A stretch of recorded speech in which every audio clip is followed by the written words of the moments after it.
नमस्कार. माझ्या 12वी सायन्सच्या विद्यार्थी मित्रांनो, मी प्राध्यापक अभिजित साळुंके तुम्हा सर्वांचं ज्ञानगंगा एज्युकेशन प्रायव्हेट लिमिटेडमध्ये सहर्ष स्वागत करत आहे. आज आपल्याला काय बघायचं आहे तर केमिकल बॉन्डिंग नावाचा नवीन टॉपिक. त्या टॉपिकची सगळे कन्सेप्ट आजच्या लेक्चरमध्ये आपल्याला काय करायचे कंप्लीट करायचे. लास्ट लेक्चरला आपण काय बघितलं, स्ट्रक्चर ऑफ ॲटम आणि त्याच्या रिलेटेड जे काही न्यूमेरिकल्स आले होते MCQ क्वेश्चन्स, ते कालच्या लेक्चरमध्ये पाहिलेले आहेत. आज आपल्याला नवीन टॉपिक काय आहे तर केमिकल बॉन्डिंग. आणि केमिकल बॉन्डिंगमध्ये ज्या कन्सेप्टवर MST CETला जे क्वेश्चन्स येतात ते कन्सेप्ट आपण ह्या लेक्चरमध्ये कंप्लीट केलेले आहेत. चला पहिला कन्सेप्ट बघून घेऊ आपण. केमिकल बॉन्डिंगमध्ये जो पहिला कन्सेप्ट आहे तो कशाच्या रिलेटेड आहे, तो इलेक्ट्रोनिगेटिव्हिटीच्या रिलेटेड. कशाच्या रिलेटेड आहे? इलेक्ट्रोनिगेटिव्हिटी. आता ही इलेक्ट्रोनिगेटिव्हिटी कशी असते तर आपण पिरियोडिक टेबल जर पाहिला तर पिरियोडिक टेबलमध्ये किती ब्लॉक आहेत तर 4 ब्लॉक आहेत. कोणकोणते आहेत तर SP, D, F. कोणते आहेत? SP, D आणि F. आता आपल्याला फक्त काय लक्षात ठेवायचं आहे तर ह्याच्यामधला असणारा ट्रेंड लक्षात ठेवायचा. काय लक्षात ठेवायचं आहे? ह्यामध्ये असणारा ट्रेंड. तो कोणता ट्रेंड आहे? As we go left to right in the periodic table. कुठून कुठं जाणार आहे आपण? As we go left to right in the periodic table electronegativity increases. काय झालं बघा, इलेक्ट्रोनिगेटिव्हिटी काय होते? वाढत वाढत जाते. कुठून कुठे गेलं तर लेफ्ट टू राईट. बाकीचं ज्या ट्रेंड्स आहेत ते आपण नंतर शिकणारच आहोत. पण आता आपल्याला काय बघायचं आहे with related to the electronegativity difference. काय महत्त्वाचं आहे? Electronegativity difference. तो इलेक्ट्रोनिगेटिव्हिटी कशी फाइंड आउट करणार आहे बघा. या ठिकाणी जो यस ब्लॉक आहे त्याच्यामध्ये काय फर्स्ट ए आणि काय सेकंड ए, म्हणजेच कोणता तर अल्कली मेटल आणि अल्कलाइन अर्थ मेटल आहे. कोणता आहे? Alkali metal and alkaline earth metal. त्यानंतर मग पी ब्लॉकमध्ये काय होणार आहे? Boron, carbon, nitrogen, oxygen, fluorine आणि हेलियम निऑन हे इलेमेंट प्रेझेंट आहेत. मग मी सांगितलं मगाशी as you go left to right in the periodic table काय होतं? Atomic number decreases. काय होतं? ॲटॉमिक नंबर डिक्रीजेस आणि electronegativity atomic number increases, electronegativity increases. बघा यात जसं आपण लेफ्ट टू राईट जाईल बघा, नीट समजून घ्या. कुठून कुठं जायचं आपल्याला? Left to right periodic table. काय झालं याच्यामध्ये? ॲटॉमिक नंबर इन्क्रीज झाली बघा. ॲटॉमिक नंबर काय झालं? इन्क्रीज झाली.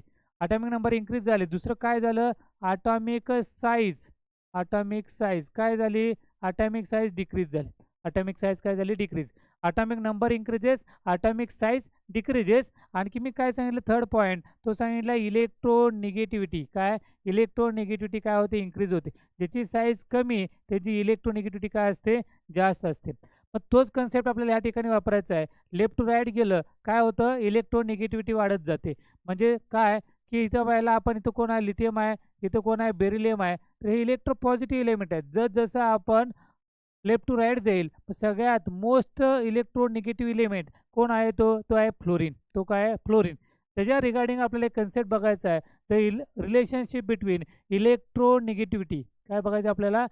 इलेक्ट्रोनिगेटिव्हिटी. आणि काय बघायचं आपल्याला? Bond type. म्हणजे इलेक्ट्रोनिगेटिव्हिटी किती असेल त्यानुसार बॉन्डचा टाईप कोणता ते आपल्याला या कन्सेप्टमध्ये बघायचं आहे. मग तो समजण्यासाठी इलेक्ट्रोनिगेटिव्हिटीचं बघितलं आपण की लेफ्ट टू राईट गेलं की इलेक्ट्रोनिगेटिव्हिटी काय होते? वाढत जाते. Size decreases, electronegativity increases. Size decreases, electronegativity increases. मग आपण इथं बघून घेऊ की काय होतं याच्यामध्ये. तर बघा की जर इलेक्ट्रॉन निगेटिव्हिटी काय असेल तर 0 असेल. बघा नीट समजून घ्या. काय दिलेलं आहे? इलेक्ट्रोनिगेटिव्हिटी किती असेल तर 0 असेल. म्हणजेच काय तर दोन एलिमेंट म्हणजे एक इलेक्ट्रो पॉझिटिव्ह घेतला, एक इलेक्ट्रो निगेटिव्ह घेतला आणि त्याच्यामधला जर डिफरन्स जर बघितला तो लार्ज असणार आहे, पॉझिटिव्ह आणि निगेटिव्ह. पण काही दोन एलिमेंट आपण जवळ घेतले, समजा फॉर एक्झाम्पल Cl2 नावाचा एलिमेंट घेतला तर ह्या दोघांची इलेक्ट्रोनिगेटिव्हिटी काय येणार आहे तर ती 0 येणार आहे. किती येणार आहे? 0. कारण ह्या दोघांमधला जो डिफरन्स असेल, जी Clची इलेक्ट्रोनिगेटिव्हिटी असेल तीच दुसऱ्या Clची असणार आहे. आणि मग ह्या दोघांचा जर डिफरन्स कॅल्क्युलेट केला तो डिफरन्स काय होणार आहे? 0. फॉर एक्झाम्पल F2 घेतला तर फ्लोरीनची निगेटिव्हिटी इलेक्ट्रोनिगेटिव्हिटी किती आहे? 4.0. पुढच्या फ्लोरीनची किती आहे? 4.0. ह्या दोघांचा डिफरन्स काढला तर तो काय मिळाला आपल्याला? 0 मिळाला. म्हणजे जर इलेक्ट्रोनिगेटिव्हिटी काय असेल? 0 असेल. इलेक्ट्रोनिगेटिव्हिटी काय असणार आहे? 0 असेल. अशा वेळी काय तयार होतं? बॉन्डचा टाईप काय होतो तो बघू आपण. जर इलेक्ट्रोनिगेटिव्हिटी 0 असेल त्या केसमध्ये तो बॉन्ड तयार होणारा तो काय होतो? कोव्हॅलंट बॉन्ड होतो. एक मिनिट.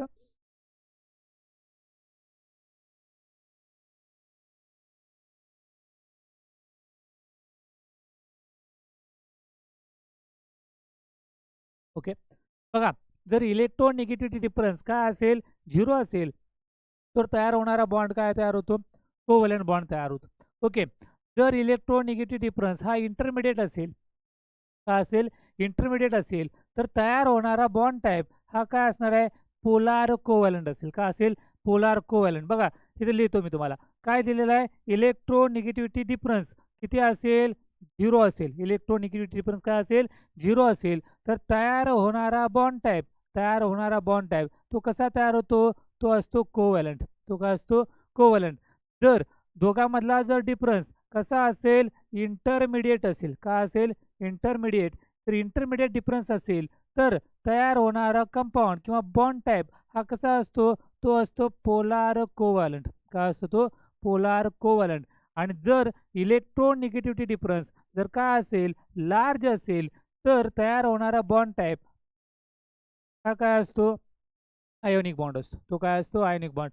आता 0 इंटरमिडिएट लार्ज तर याची व्हॅल्यू लक्षात ठेवायचं. काय लक्षात ठेवायचं जर इलेक्ट्रोनिगेटिव्हिटी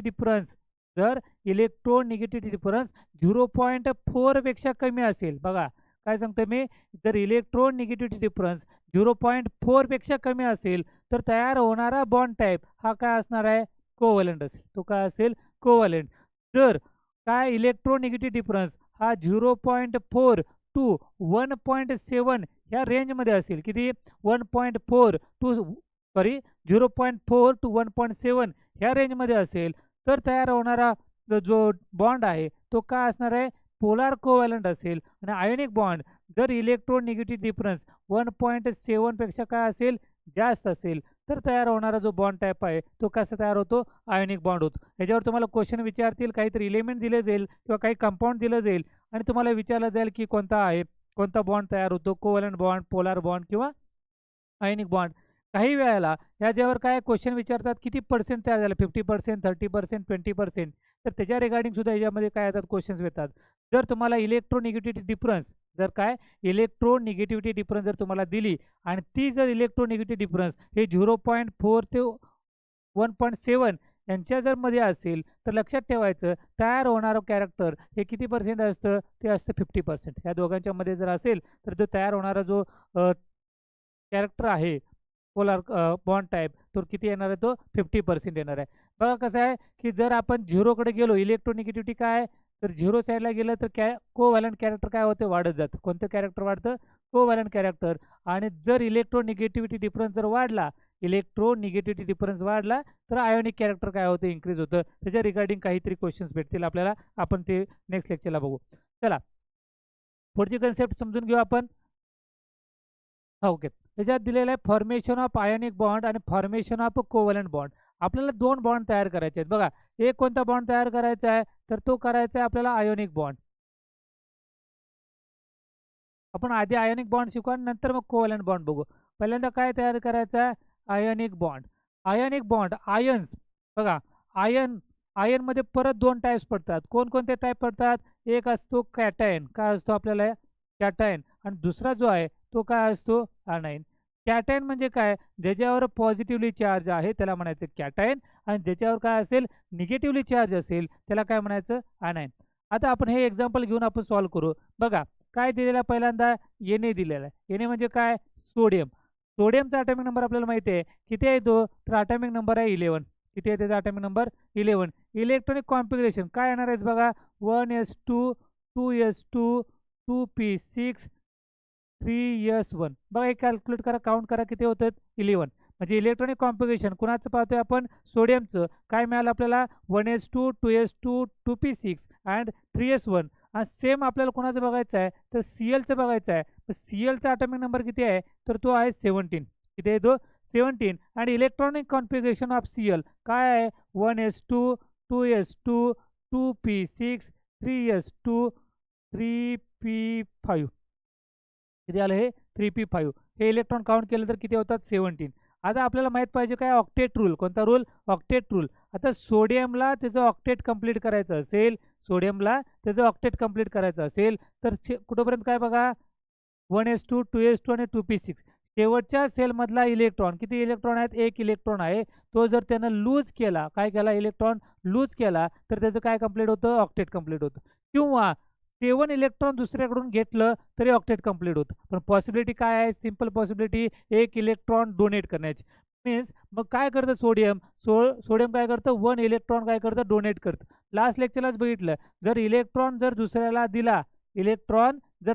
दिला तर काय चार्ज येतो? तर पॉझिटिव्ह. दुसऱ्याला दिला याचा अर्थ काय चार्ज झाला? पॉझिटिव्ह. आता सेकंड केस बघा, क्लोरीन ॲटॉमिक नंबर 17 आहे आणि इलेक्ट्रॉनिक कॉम्पिटिशन बघितलं 1s2, 2s2, 2p6, 3s2 आणि 3p5. आता शेवटच्या सेलमध्ये जर बघितलं तर किती इलेक्ट्रॉन आहेत? 7 इलेक्ट्रॉन आहेत. मग याला किती इलेक्ट्रॉनची गरज आहे ऑक्टेट कंप्लीट करण्यासाठी? एका इलेक्ट्रॉनची गरज आहे. मग हा एक इलेक्ट्रॉन दुसऱ्याकडून घेतो. काय करतो? एक इलेक्ट्रॉन दुसऱ्याकडून घेतो. घेतला म्हणजे चार्ज काय आला? निगेटिव्ह. म्हणजे जो चार्ज मिळाला Cl मायनस. म्हणजे सोडियमनं एक इलेक्ट्रॉन काय केला? लूज केला आणि क्लोरीन एक इलेक्ट्रॉन काय केला? गेन केला. लूज केला म्हणून सोडियमवर चार्ज आला Na प्लस. लूज केला म्हणून Clवर चार्ज काय आला? मायनस. ओके. मग काय झालं? पॉझिटिव्ह आणि काय झालं? निगेटिव्ह चार्ज झाला. म्हणजेच कशामध्ये?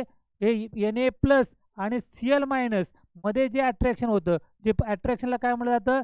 Electrostatics force of attraction. काय म्हटलं त्याला? Electrostatics force of attraction. Electrostatics force of attraction. मग आयोनिक बॉन्डची डेफिनेशन काय? तर electrostatics force of attraction between oppositely charge ion. Oppositely charge ion म्हणजे आपण काय केलं? Na पॉझिटिव्हवर आहे आणि Cl काय? निगेटिव्ह आहे. ह्या दोघांच्या मध्ये जे अट्रॅक्शन झालं आणि दोघांच्या मध्ये अट्रॅक्शन होऊन जो बॉन्ड तयार झाला, या दोघांमध्ये काय तयार झालं? NaCl. आणि यांच्या दोघांमध्ये जो बॉन्ड तयार झाला त्या बॉन्डला काय म्हटलं जातं? Ionic bond. आणि NaClला काय म्हटलं जातं? Ionic compound. काय म्हटलं त्याला? Ionic compound. सिंपल आहे. Na आणि Cl, Na ऑक्टेट कंप्लीट करण्यासाठी एक इलेक्ट्रॉन काय करायची गरज पडली? लूज करायची. Clला गेन करायची. लूज केला म्हणून Na वर चार्ज आला पॉझिटिव्ह आणि गेन केला म्हणजे Clवर चार्ज आला निगेटिव्ह. म्हणजे काय बघितलं आपण? हे पॉझिटिव्ह आणि निगेटिव्ह ह्या दोघांमध्ये काय झालं? अट्रॅक्शन झालं. त्या अट्रॅक्शनला काय म्हटलं? Electrostatics force of attraction. काय म्हटलं त्याला? Electrostatics force of attraction between oppositely charge ion किंवा अपोजिटली चार्ज पार्टिकल. ह्या दोघांमध्ये अट्रॅक्शन झालं आणि जो कंपाऊंड तयार झाला NaCl नावाचा, तो कसा आहे? आयोनिक कंपाऊंड आहे आणि त्यांच्यामध्ये असणारा जो बॉन्ड आहे तो कोणता आहे? आयोनिक बॉन्ड आहे. ओके, समजतंय? त्याच्या पुढे आपल्याला बघायचं आहे कोव्हॅलंट बॉन्ड. काय बघायचं आपल्याला? Covalent bond. आता कोव्हॅलंट बॉन्ड म्हणजेच काय? तर कोव्हॅलंट बॉन्ड म्हणजे शेअरिंग ऑफ इलेक्ट्रॉन. कोव्हॅलंट म्हणजे काय बघा? Sharing of electron. इथे दिलेलं आहे कोव्हॅलंट बॉन्ड म्हणजे आपल्याला काय झालं पाहिजे? शेअरिंग करायची. काय करायचं? Sharing of electron. बघा नीट समजून घेऊ आपण शेअरिंग ऑफ इलेक्ट्रॉन कसं तयार करता येतं.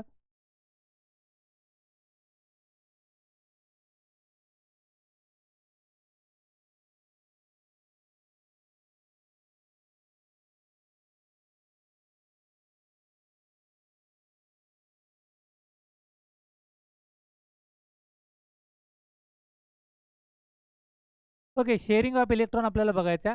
आपल्याला मॉलिक्यूल तयार करायचं, H2 मॉलिक्यूल तयार करायचं असेल, इथं दिलेलं आहे Cl2 दिलेला आहे, अजून काय दिलेलं आहे? HCl दिलेलं आहे. म्हणजे तीन तीन मॉलिक्यूल दिलेले आहेत. कोणकोणते दिलेले आहे बघा, की एक दिलेला आहे H2 मॉलिक्यूल, दुसरा मॉलिक्यूल आपल्याला काय दिलेला आहे? तर तो दिलेला आहे Cl2 मॉलिक्यूल आणि थर्ड मॉलिक्यूल काय दिलेला आहे आपल्याला? HCl. तर शेअरिंग म्हणजे काय? दोघांमध्ये शेअर. आता बघा इथं लक्षात घ्या, आपण जे आता सुरुवातीला एक पाहिला आयोनिक कंपाऊंड Na आणि Cl. Na ने एक इलेक्ट्रॉन लूज केला म्हणजे Na प्लस झाला आणि Cl ने इलेक्ट्रॉन गेन केला म्हणजे काय झालं? Cl minus. एकाने दिलं आणि दुसऱ्यानं काय घेतलेलं आहे. आता ह्याच्यामध्ये शेअरिंग झालेत. बघा, हायड्रोजन घेऊ आपण. हायड्रोजन समजून घेऊ म्हणजे बाकी तुम्हाला समजेल. हायड्रोजनचा ॲटॉमिक नंबर किती आहे?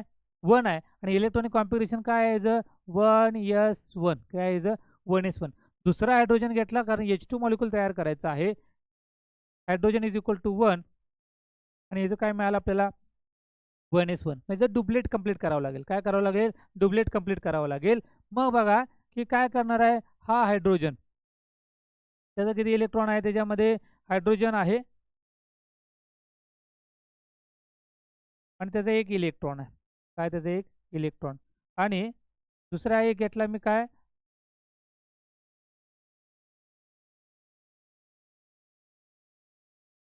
दुसरा एक हायड्रोजन आहे आणि त्याचा एक इलेक्ट्रॉन आहे.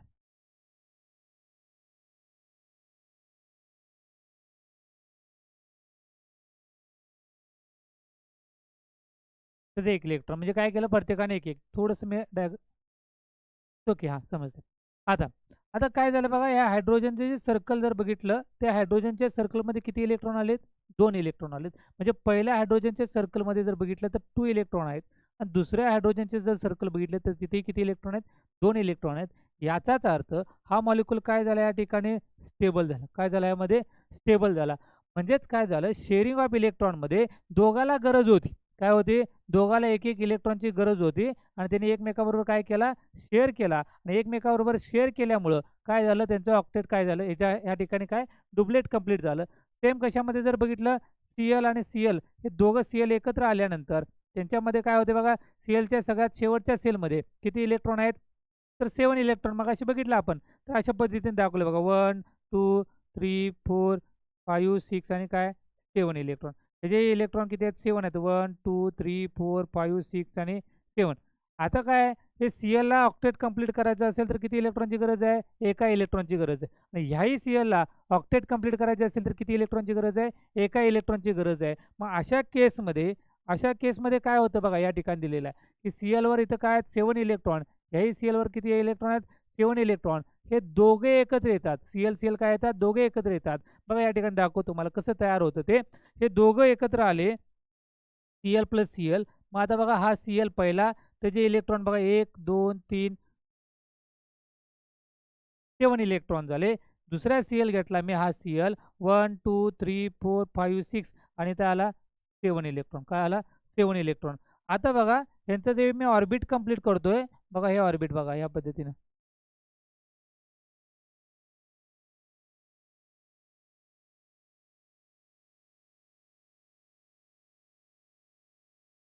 आता जर बघितलं ह्या Cl मध्ये किती इलेक्ट्रॉन आलेत रे? तर 8 इलेक्ट्रॉन. आणि ह्या Cl मध्ये किती आलेत इलेक्ट्रॉन?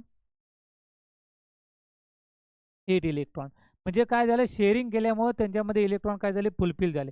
सिंपल गोष्ट सांगायची झाली तर बघा, की समजा माझ्याकडे ₹1 आहे. समजा एक्स नावाच्या व्यक्तीकडे ₹1 आहे आणि काय वायकडे काहीच नाही. म्हणजे एक्सकडे किती रुपये आहेत? ₹1 आहेत आणि वायकडे काहीच नाही. मग काय केलं? टोटल किती झाला? दोघांचे मिळून ₹1 झाला. मग आता काय केलं? एक्सनं स्वतःचा रुपया कोणाला दिला? वायला दिला. मग आता एक्सकडे किती रुपये राहिले? तर ₹0 राहिले आणि वायकडे किती रुपये राहिले? 1. याचा अर्थ टोटल इथे किती मिळाले? 1च. फक्त काय केलं? एक्सकडचा आता एक्सकडे काय आहे का? काहीच नाही. त्यानं काय दिलं? वायकडे दिलं. ज्यावेळी स्वतःकडचा असलेला दुसऱ्याला दिला, म्हणजे याच्यावर चार्ज झाला पॉझिटिव्ह, याच्यावर चार्ज झाला निगेटिव्ह आणि जो तयार झाला त्याला म्हणलं आपण आयोनिक बॉन्ड. पण शेअरिंगमध्ये कसं होतं? ह्याच्यामध्ये काय इलेक्ट्रॉनची संख्या वाढली का रे? वाढल्यासारखी दिसते का? तर नाही दिसत. पण शेअरिंगचं बघून घ्या, की शेअरिंग मला एक्स आणि वाय घेतलं. एक्सकडं एक चांगली स्टोरी आहे. एक्सकडं काय एक चांगली स्टोरी किंवा एक कन्सेप्ट आहे. एक चांगला कन्सेप्ट किंवा हां, चांगला कन्सेप्ट आहे आणि वायकडे एक चांगला कन्सेप्ट आहे. वायकडे एक चांगला कन्सेप्ट म्हणजे एक्सकडे 1 कन्सेप्ट आहे आणि वायकडे एक कन्सेप्ट आहे. दोघांकडे मिळून मिळून काय होतील? 2 कन्सेप्ट होतील. ओके. मग आता काय केलं? एक्सनं स्वतःला जो माहीत असलेला कन्सेप्ट कुणाला सांगितला? वायला सांगितला. एक्सनं स्वतःचा माहीत असलेला कन्सेप्ट कुणाला सांगितला? वायला सांगितला आणि वायला स्वतःचा माहीत असलेला कन्सेप्ट, नवीन कन्सेप्ट कुणाला सांगितला? एक्सला. आता एक्सला किती कन्सेप्ट माहीत झाले? एक्सला किती? स्वतःचा आधीचा 1 आणि वायनं सांगितलं 1. किती कन्सेप्ट माहीत झाले? तर 2 कन्सेप्ट माहीत झाले. तसंच वायला स्वतःचा असलेला 1 कन्सेप्ट आणि एक्सनं सांगितलेला कन्सेप्ट किती कन्सेप्ट झाले या ठिकाणी? 2 कन्सेप्ट झाले. याचा अर्थ टोटल कन्सेप्ट किती झाले? याचे 2 आणि याचे 2 टोटल कन्सेप्ट किती झाले? 4 झाले. म्हणजे शेअरिंग केल्यानंतर काय झालं? इन्क्रीज झालं. तसंच आहे आयोनिक बॉन्डमध्ये काय केलं जातं? इलेक्ट्रॉन लूज आणि electron gain, number of electron same, फक्त ऑक्टेट कंप्लीट करण्यासाठी केलं जातं. या ठिकाणी जर बघितलं कोव्हॅलंट बॉन्डमध्ये तर काय झालं? दोघांना गरज होती, दोघांना इलेक्ट्रॉनची गरज होती. दोघांनी काय केलं? शेअर केलं आणि त्यांचं काय केलं? ऑक्टेट कंप्लीट केलं. तर अशा पद्धतीनं आयोनिक बॉन्ड आणि कोव्हॅलंट बॉन्ड तयार होतं. आयोनिक बॉन्ड कशामध्ये तयार होतो? Electrostatics force of attraction between oppositely charge particle. आणि कोव्हॅलंट बॉन्ड कसा तयार होतो? तर sharing of electron. Covalent bond कसा तयार होतो? Sharing of electron. चला नेक्स्ट कन्सेप्ट समजून घेऊ. ओके. तर लिमिटेशन ऑफ ऑक्टेट रूल. आताच बघितलं आपण ऑक्टेट रूल म्हणजे शेवटच्या सेलमध्ये 8 इलेक्ट्रॉन आले पाहिजेत किंवा डबलेट असेल, डुप्लेट असेल तर 2 इलेक्ट्रॉन आले पाहिजेत, जसं हायड्रोजनचं पाहिलं. पण काही केसेस, काही कंपाऊंड या सर्व गोष्टीला काय आहेत? एक्सेप्शनल केसेस आहेत. बघून घ्या आता काय काय झालेलं आहे. पहिल्यामध्ये काय सांगितलेलं आहे, इनकम्प्लीट ऑक्टेट, म्हणजे ज्याचं ऑक्टेट कंप्लीट झालेलं नाही तरी देखील ते मॉलिक्यूल कसे आहेत, ते मॉलिक्यूल आहेत स्टेबल. त्याचं ऑक्टेट कंप्लीट झालं नाही तरी देखील ते मॉलिक्यूल कसे आहेत, स्टेबल आहेत. मग बघा त्याच्यामध्ये पहिला मॉलिक्यूल आपल्याला दिलेला आहे BF3. कोणता दिलेला आपल्याला, BF3. आता हे BF3 मॉलिक्यूलमध्ये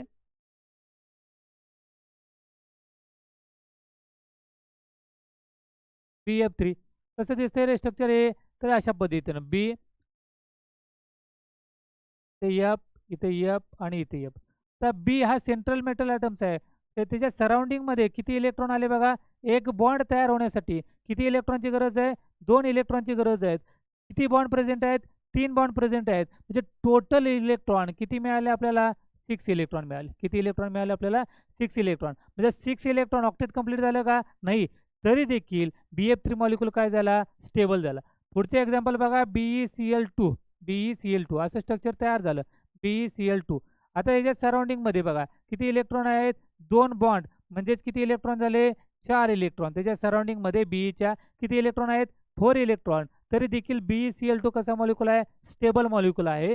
त्यानंतर LiCl. आता Liच्या सराउंडिंगमध्ये किती बॉन्ड आहेत, 1 बॉन्ड आहे. याचा अर्थ किती इलेक्ट्रॉन झाले, 2 इलेक्ट्रॉन झाले. म्हणजे हे तिन्ही कन्सेप्टमध्ये, तिन्ही केसमध्ये काय कंप्लीट झालं नाही, त्यांचं ऑक्टेट कंप्लीट झालं नाही. मग तिन्ही केसमध्ये ऑक्टेट कंप्लीट न होता देखील हा BF3, BeCl2, LiCl हे काय मिळतात आपल्याला, स्टेबल मॉलिक्यूल मिळतात. ते कसे मिळतात, स्टेबल. हे एक्सेप्शनल केसेस लक्षात ठेवायचे तुम्हाला. हे एक्सेप्शनल केसेस तुम्हाला विचारले जातील. बघा काय सांगितलं तुम्हाला, BF3, BeCl2 आणि LiCl हे कसे आहेत, स्टेबल मॉलिक्यूल आहेत. इनकम्प्लीट ऑक्टेट, त्यांचं ऑक्टेट कंप्लीट झालेलं नाही. ओळखायचं कसं, डायरेक्टली मॉलिक्यूल ड्रॉ करायचा. ड्रॉ केल्यानंतर नंबर ऑफ बॉन्ड मेजर करायचे. एक बॉन्ड तयार होण्यासाठी किती इलेक्ट्रॉनची गरज आहे, तर 2 इलेक्ट्रॉनची गरज आहे. म्हणजे किती बॉन्ड होते या ठिकाणी, 3 बॉन्ड. म्हणजे किती इलेक्ट्रॉन झाले, 6 इलेक्ट्रॉन. या ठिकाणी किती बॉन्ड आहेत, 2 बॉन्ड आहेत. म्हणजे इलेक्ट्रॉन किती झाले, 4 इलेक्ट्रॉन. या केसमध्ये इलेक्ट्रॉन बॉन्ड किती आहेत, 1 बॉन्ड. किती झालेत, 2 इलेक्ट्रॉन तयार झाले. चला पुढचं बघा की molecules with expanded octet, 8 electron पेक्षा जास्त इलेक्ट्रॉन झाले तरी देखील तो मॉलिक्यूल कसा आहे, तो स्टेबल आहे. तरी देखील तो मॉलिक्यूल स्टेबल आहे. बघून घेऊ आपण कसं काय आहे. एक्सपांडेड ऑक्टेट कसं आहे, ते एक्सपांडेड ऑक्टेट. ऑक्टेट काय झालेलं आहे, 8 पेक्षा इलेक्ट्रॉन काय आहेत, जास्त आहेत. पहिला मॉलिक्यूल दिलेला आहे आपल्याला, तो दिलेला आहे SF6. कोण दिलेला आहे, SF6. आता याचे स्ट्रक्चर कसं आहे, तर ऑक्टॅहेड्रल आहे. आपण नंतर बघणारच आहोत. बघा ह्या पद्धतीने स्ट्रक्चर तयार होईल.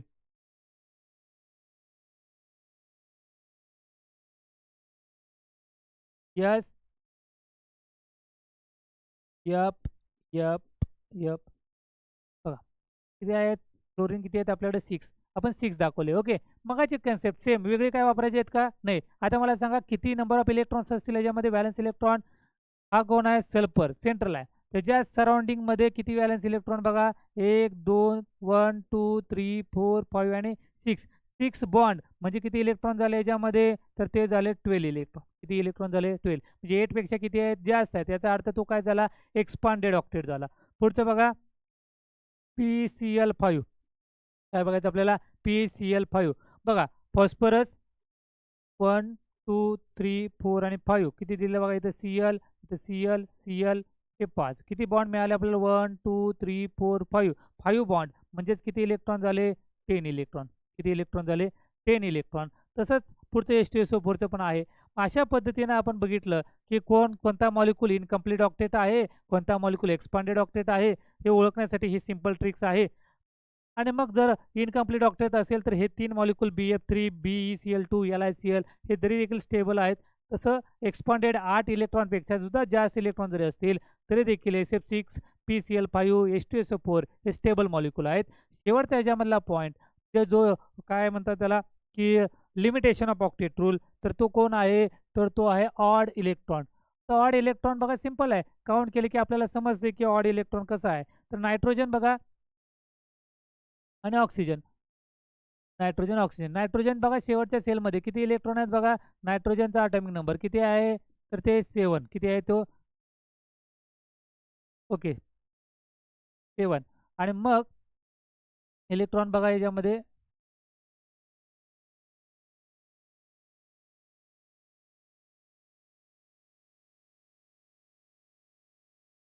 1 2 3 4 5 6 आणि 7. ओके, नाहीतर आपल्याला इलेक्ट्रॉनिक कॉम्पिटिशन डायरेक्ट काढू शकतो आपण.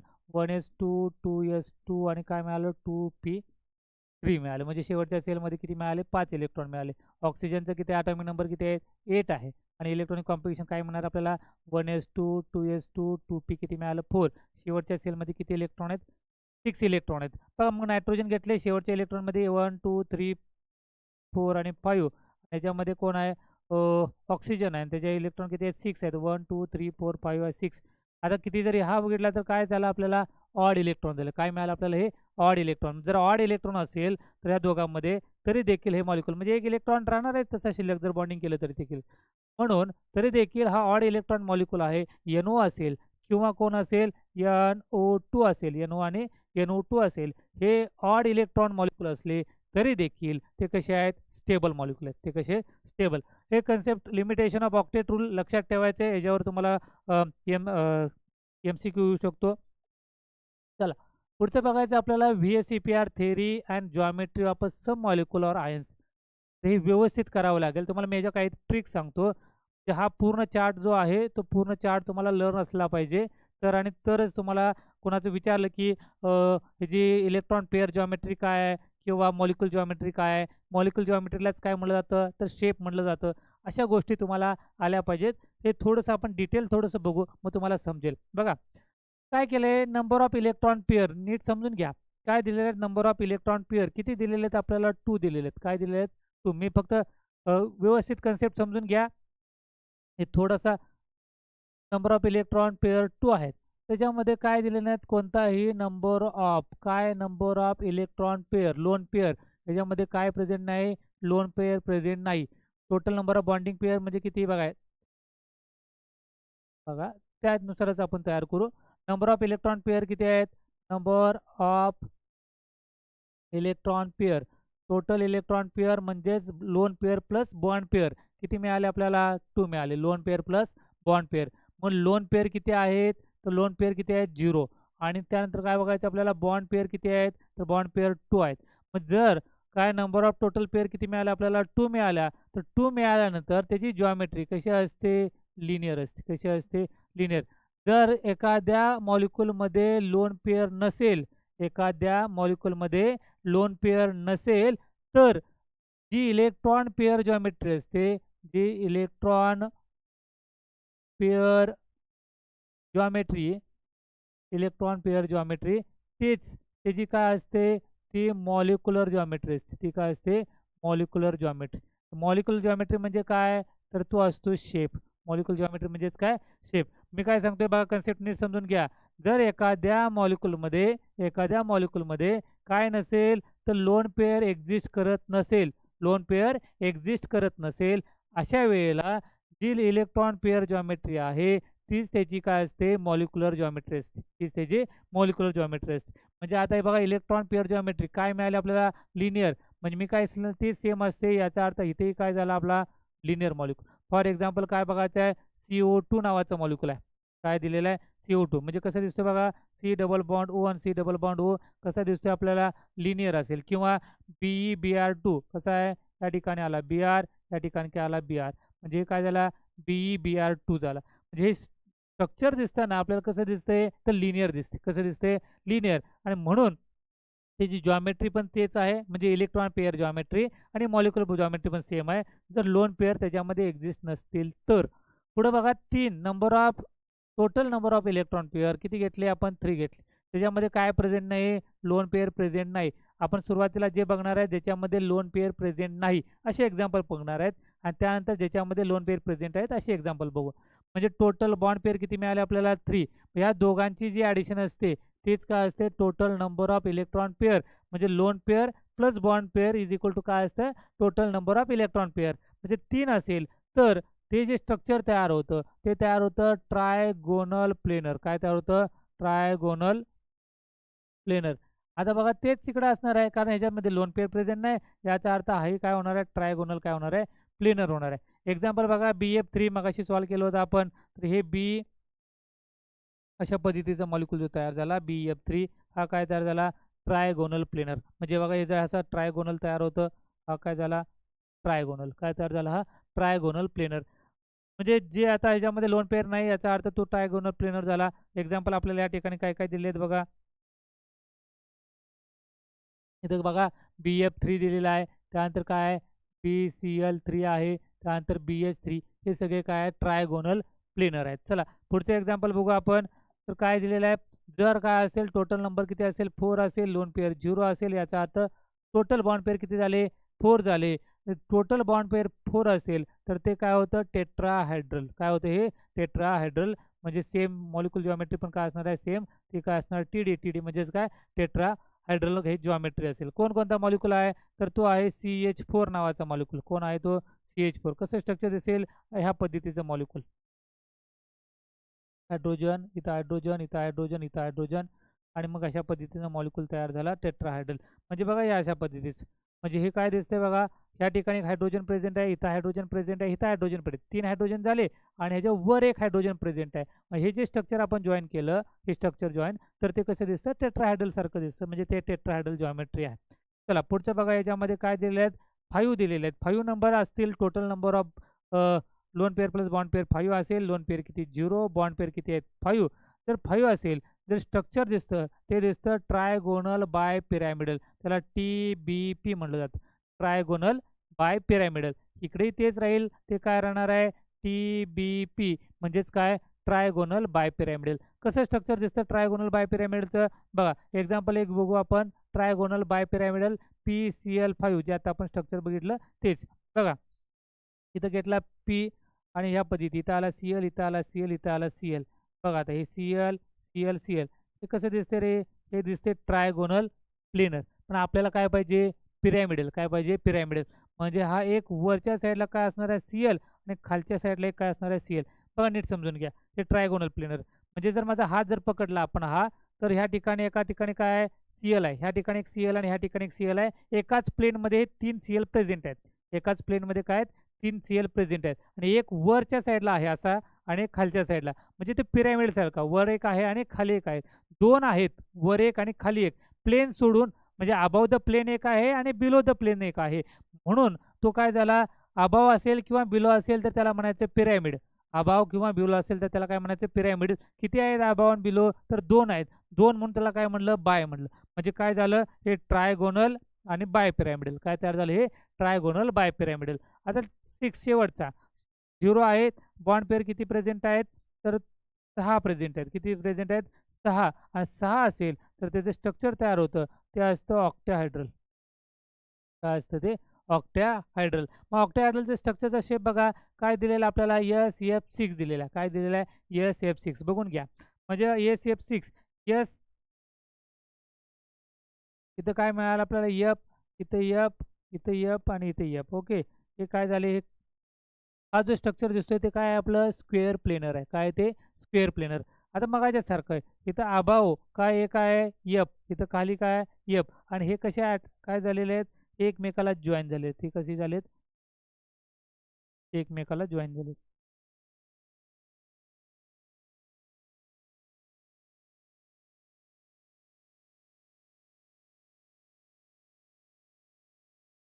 हे जे स्ट्रक्चर दिसतंय तुम्हाला ते कसं आहे ऑक्टाहायड्रल. ते कसं आहे ऑक्टाहायड्रल. बघा पुन्हा एकदा आपण मी सांगतो तुम्हाला की जे सुरुवातीला आहे ते विदाऊट लोन पेअर, काय ते विदाऊट लोन पेअर. जर विदाऊट लोन पेअर असेल, जर इलेक्ट्रॉन पेअर जॉमेट्री जी असते ती त्याची मॉलिक्युल जॉमेट्री असते, त्याच्यामध्ये काही चेंज होत नाही जर लोन पेअर प्रेझेंट नसतील तर. मग बघितलं आपण 2 असतील तर त्याचं नाव झालं लिनियर. 2 असेल इलेक्ट्रॉन म्हणजे 2 बॉन्ड पेअर असेल तर लिनियर आले. 3 total number of electron pair असेल तर त्याला झालं ट्रायगोनल प्लेनर. 4 असेल तर झालं टेट्राहायड्रल. 5 असेल तर झालं ट्रायगोनल बायपिरॅमिडल.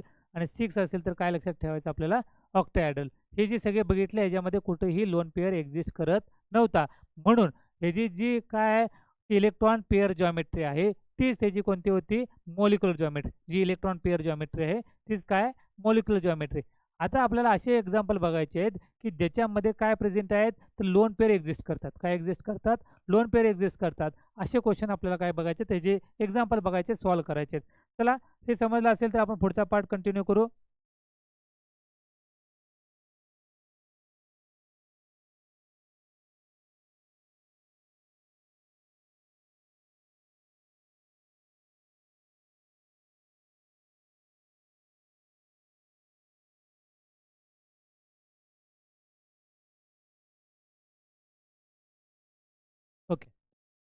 आता आपण बघितला हा सगळा पार्ट कंप्लीट केला आपण कुठंपर्यंत 6 पर्यंत.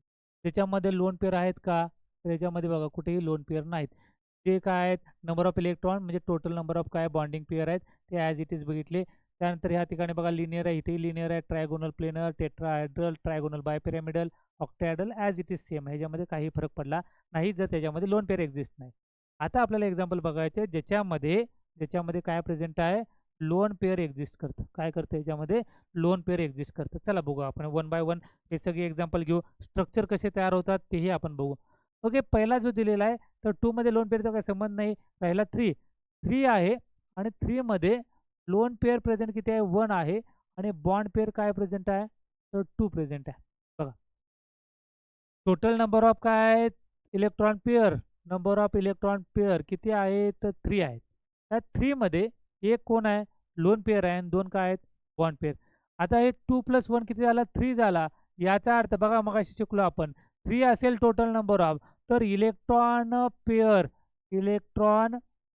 पेअर जॉमेट्री ह्याच्यामध्ये काही बदल नाही, जशी आहे तशी टोटल नंबर ऑफ पेअरवर इलेक्ट्रॉन पेअर जॉमेट्री आहे. म्हणजे किती आहे?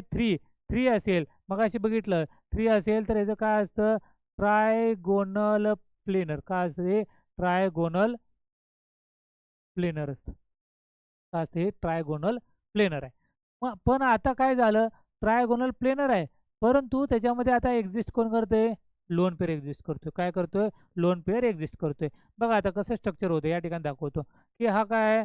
यस, इथं आला डबल बॉन्ड ओ, इथं आला double bond O. Okay,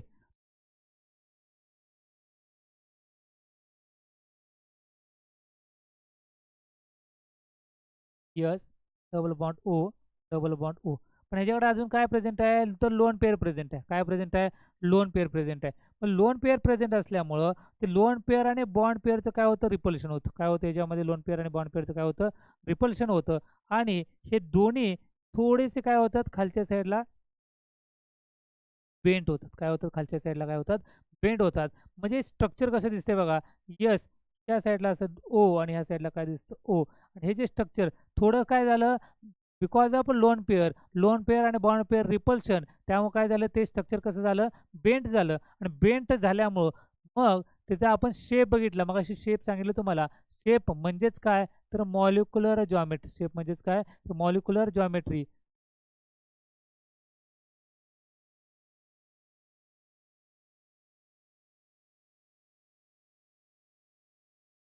shape म्हणजेच काय? Molecular geometry. काय झाली? बदलली. कशी आली ती? ती आली बेंट. ती काय आली? बेंट. बघा आता आता थोडंसं चेंज. हा इलेक्ट्रॉन पेअर जॉमेट्री जो मगाशी शिकलो तोच, त्याच्यामध्ये काही बदल नाही. तो लोन पेअर येऊ दे नाही तर नाही येऊ दे. जे loan pair plus bond pair जेवढा टोटल नंबर झाला त्यानुसार काय होणार आहे? इलेक्ट्रॉन पेअर जॉमेट्री होणार. पण काय चेंज होणार आहे? तो शेप चेंज होणार. शेप म्हणजेच काय चेंज होणार आहे? मॉलिक्युलर जॉमेट्री चेंज होणार. काय चेंज होणार आहे? मॉलिक्युलर जॉमेट्री चेंज होणार आहे. मग आता इथे चारही चेंज. बघा 3 आहे, एकच लोन पेअर आला तरी देखील शेप काय पाहिजे होता? Trigonal planar. हा इलेक्ट्रॉन पेअर जॉमेट्री होती.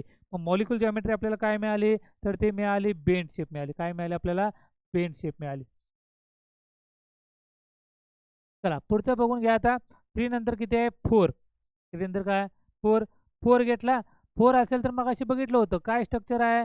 4 असेल तर टेट्राहायड्रल होतं. 4 असेल तर काय होतं? टेट्राहायड्रल. आता इथे 4 आहे. मग लोन पेअर किती दिली? 1. बॉन्ड पेअर किती आहे? 3. या दोघांची ॲडिशन आहे हे लक्षात ठेवा. 3 + 1 किती मिळतं? इथे 4. इथे 2 + 1 किती मिळालं? 3 मिळालं. मग 3 + 1 काय झालं? 4 झालं. आपल्याला माहिती आहे इलेक्ट्रॉन पेअर जॉमेट्री चेंज होत नाही. ती काय झाली? ती राहिली टेट्राहायड्रल. काय राहिली ती? टेट्राहायड्रल. त्याच्यामध्ये चेंज होत नाही. टेट्राहायड्रल. आता मग काय करायचं आपल्याला? टेट्राहायड्रल नंतर काय करायचं आपल्याला? ह्याच्यामध्ये चेक करायचं की ह्याच्यामध्ये लोन पेअर द्यायचे. काय द्यायचे ह्याच्यामध्ये? Lone pair. मग कसं तयार दिसतं ते आपल्याला बघायचं. फॉर एक्झाम्पल दिले आपल्याला काय? तर NH3 दिलेलं आहे. काय दिलेलं आहे? NH3. कसं आहे ते? N इथं आला एक लोन पेअर आहे तर या भेटते लोन. इथं आला हायड्रोजन, इथं हायड्रोजन, इथं काय आला? हायड्रोजन. ओके, मग आता लोन पेअर दिलेला आहे. मग आपल्याला 4 मध्ये काय सांगितलं? एक लोन पेअर प्रेझेंट आहे आणि 3 बॉन्ड पेअर प्रेझेंट आहे. आपण लिहिलं इलेक्ट्रॉन पेअर जॉमेट्री, त्याच्यामध्ये काही चेंज नाही. तो जॉमेट्री मिळाली आपल्याला टेट्राहायड्रल. आता काय करायचं आहे, शेप कॅल्क्युलेट करायचा आहे. शेप हा लक्षात घ्या, शेप कसा असतो, विदाउट लोन पेअर असतो. शेप काय असतो, विदाउट लोन पेअर. आणि मग ही जॉमेट्री काय आहे, जॉमेट्री विथ लोन पेअर आणि बॉन्ड पेअर असतं. मग आता ह्याच्यात लोन पेअर दिलेला आहे, पण हा धरायचा का नाही. हे जे स्ट्रक्चर मगाशी दाखवलं तुम्हाला मी, हे जे स्ट्रक्चर हे दोन्ही ॲड केलं म्हणजे अशा पद्धतीचं स्ट्रक्चर. हा एक आहे, हा या ठिकाणी नायट्रोजन आहे आणि ह्या नायट्रोजनच्या काय, इथे एक हायड्रोजन आहे, इथं हायड्रोजन आणि इथं हायड्रोजन. मग कसं दिसतं, हे ट्रँगल दिसतं. कसं दिसतं, हे ट्रँगल. बघा हे 3 पॉईंट जर मी अटॅच केले 1 2 3, तर मला कसं दिसतो, ट्रँगल. पण तो कसा दिसतो, पिरॅमिडल टाईप दिसतो. कसा दिसतो आपल्याला, पिरॅमिडल. म्हणजेच ट्रायगोनल पिरॅमिडल स्ट्रक्चर तयार झालं. कसं तयार झालं, हे बघा हे अशा पद्धतीनं.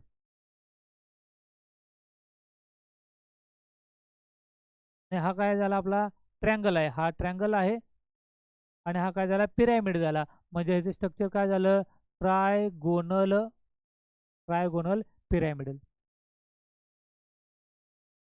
ट्रायगोनल काय झालं, पिरॅमिडल.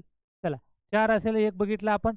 आता 4 असतील, पण त्याच्यामध्ये लोन पेअर किती असतील, 2 असेल आणि बॉन्ड पेअर काय असेल, 2 असेल. 2 + 2 किती मिळाले आपल्याला, 4. इलेक्ट्रॉन पेअर जॉमेट्री काय होत नाही, चेंज होत नाही. मग काय मिळाले आपल्याला, सेम ॲज इट इज काय, टेट्राहायड्रल.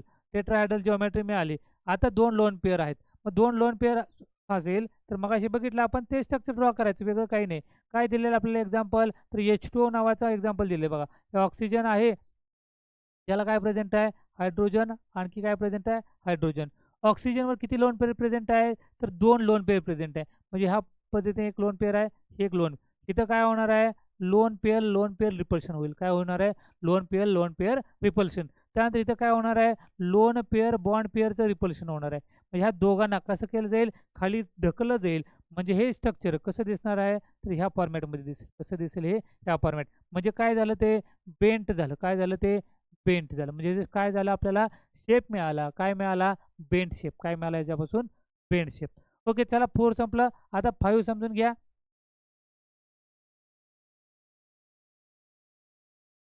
5 मध्ये एक लोन पेअर आहे, 4 काय आहेत, बॉन्ड पेअर आहेत. एक लोन पेअर आणि 4 बॉन्ड पेअर.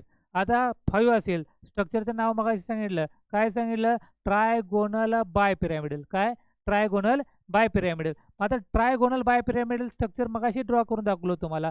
बघा अशा पद्धतीचे स्ट्रक्चर आहे.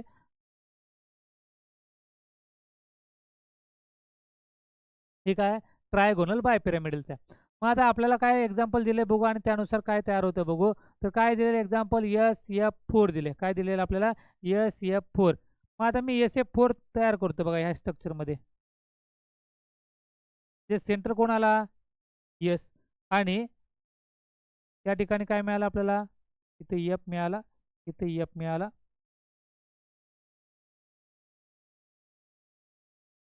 इथे एफ आहे, इथे एफ आहे.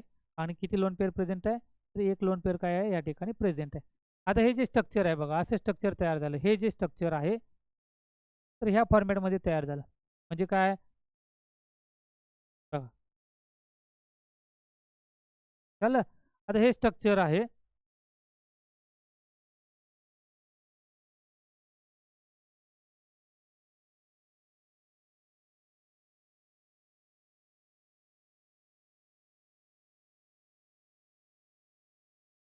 हे स्ट्रक्चर जर आपण असं रोटेट केलं तर काय होईल बघा, ह्याच्यामध्ये या ठिकाणी काय आला, यस. या ठिकाणी हा वरचा एफ, या ठिकाणी काय झाला, हा एफ.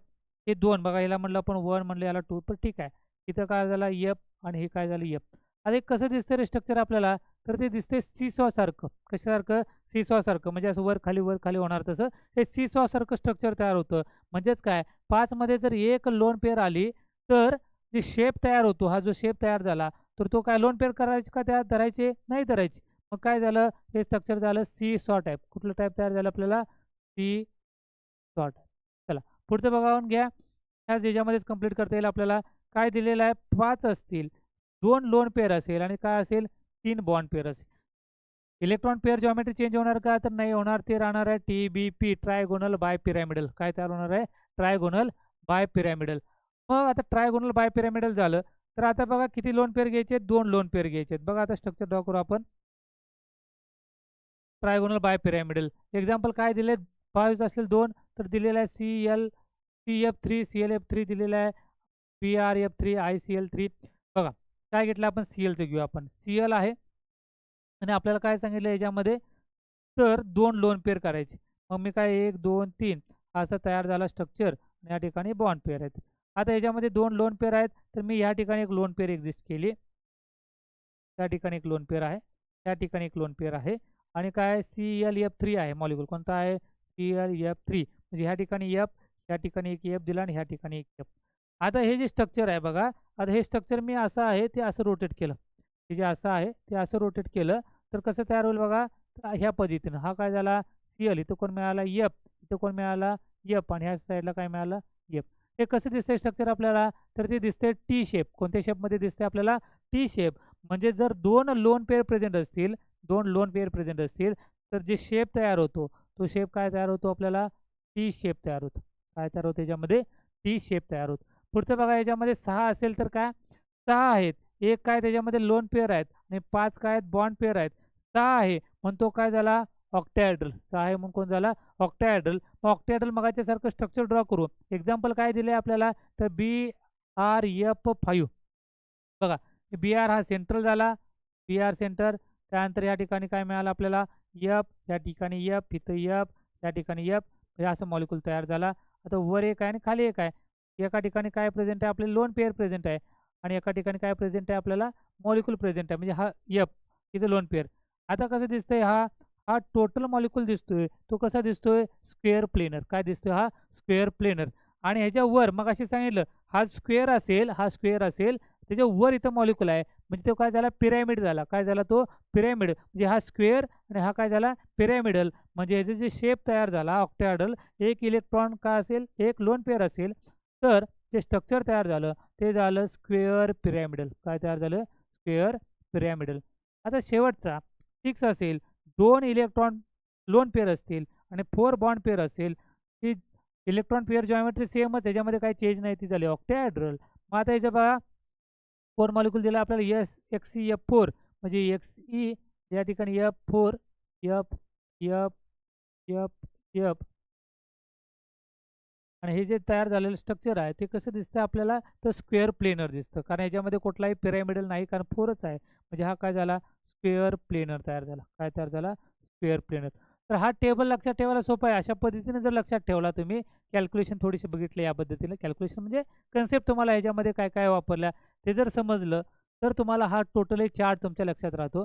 सिंपल आहेत. पहिले 6 लक्षात ठेवले, 2 2 6 ह्याच्यामध्ये. म्हणजे काय करायचं आहे की loan pair plus bond pair जर असेल तर डायरेक्टली काय असणार आहे आपला? विथ लोन पेअर असू दे किंवा विदाऊट लोन पेअर असू दे, हे सगळेच. म्हणजे आता पहिला जे आपण 5 कॅल्क्युलेट केले तर त्या 5 कॅल्क्युलेट केल्यामध्ये आपल्याला बघितलं जी इलेक्ट्रॉन पेअर जॉमेट्री आहे तीच काय मिळाली आपल्याला? Molecular geometry. जी इलेक्ट्रॉन पेअर जॉमेट्री तेच काय असणार आहे? Molecular geometry. म्हणजे ज्याच्यामध्ये लोन पेअर एक्झिस्ट करत नाही, हे लक्षात घ्या. ज्याच्यामध्ये लोन पेअर एक्झिस्ट करत नाही अशामध्ये इलेक्ट्रॉन पेअर जॉमेट्री हीच त्याची मॉलिक्युलर जॉमेट्री आहे. त्या मॉलिक्युलर जॉमेट्रीलाच काय म्हटलं जातं? स्टेप म्हटलं जातं. पण ज्याच्यामध्ये लोन पेअर प्रेझेंट असेल त्यावेळी मात्र त्याची मॉलिक्युलर जॉमेट्री काय होते? चेंज होते. लोन पेअर एक्झिस्ट केली तर काय चेंज होते? मॉलिक्युलर जॉमेट्री चेंज होते. इलेक्ट्रॉन पेअर जॉमेट्री चेंज होत नाही, ती ॲज इट इज राहते. ओके, समजतंय? चला पुढची कन्सेप्ट बघू आपण. ओके, ही सिंपल आहे, याच्यामध्ये काय अवघड असं नाही आहे. ओव्हरलॅप आहे, सिग्मा बॉन्ड कधी तयार होतो आणि पाय बॉन्ड कसं कधी तयार होतं ते दिलेलं आहे. तर ॲक्सियल ओव्हरलॅप झालं. काय झालं हे? Axial overlap. बघा या ठिकाणी दिले काय दिलेलं आहे आपल्याला? Axial overlap. म्हणजे 2 सेंटरमध्येच काय जाणार आहे? एकच ॲक्सिस काय होणार आहे? पास होणार आहे. बघा इथं कोणकोणतं आहे? एस ओव्हरलॅप झालं, SP ओव्हरलॅप झालं किंवा PP ओव्हरलॅप झालं, एक्स एस SP किंवा PP ओव्हरलॅप झालं. तर बघा हा जो सेंटर आहे, इथं एक सेंटर आहे, हा जो सेंटर आहे हे हा एक स्पियर आहे, हा एक स्पियर आहे. हे दोघं जर मी ॲड केले तर त्यांच्या दोघांच्या सेंटरमधून एकच ॲक्सिस काय होतं? पास होतो. तर हा काय झाला? SS overlap. इथेही एकच ॲक्सिस पास होतो. त्या ठिकाणी S घेतलेला, हा काय घेतला? P घेतला आणि मग हा ह्याच्यामधून काय होणार आहे? एकच ॲक्सिस काय होतं? पास होतो, सिंगल. PP ओव्हरलॅपमध्ये पण तेच आहे. 2 p ऑर्बिटल घेतले, अशा पद्धतीचे 2 p ऑर्बिटल घेतले तर त्याच्यामध्ये बॉन्ड पास झाला. एक ॲक्सिस पास झाला तर त्याला काय म्हणलं जातं, ॲक्सियल ओव्हरलॅप. जर ॲक्सियल ओव्हरलॅप झालं म्हणजे हे लक्षात ठेवायचे तुम्हाला की yes yes yes P and P P, yes yes yes P and P P axial overlap झालं तर जो बॉन्ड तयार होतो तो बॉन्ड काय तयार होतो, सिग्मा बॉन्ड तयार होतो. काय कोणता बॉन्ड तयार होतो, सिग्मा. आणि जर पी पी ओव्हरलॅप झालं कसं, लॅटरल, कुठलं ओव्हरलॅप, लॅटरल ओव्हरलॅप झालं कशाचं, पी पीचं, लॅटरल ओव्हरलॅप कशाचं, पी पी म्हणजे पी ऑर्बिटल आणि पी ऑर्बिटलचं काय होणार आहे, lateral overlap. Two half filled P orbital of two atom overlap sideways, म्हणजे काय बघा अशा पद्धतीचं.